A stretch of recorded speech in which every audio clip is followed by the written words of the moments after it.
बाळूमामा शाकाहारी होते की मांसाहारी? हा प्रश्न आजही अनेक भक्तांच्या मनात आहे आणि याचं उत्तर ऐकून तुम्हालाही आश्चर्य वाटेल.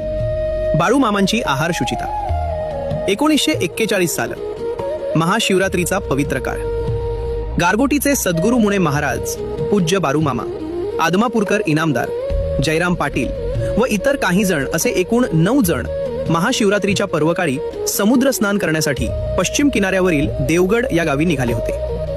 8-10 दिवसांच्या प्रवासात जेवणाची व्यवस्था अशी होती की मंदिर मठातून अथवा मिळतील तेथून भांडी मागवून घेऊन पिठले भात बनवावयाचे आणि खायचे.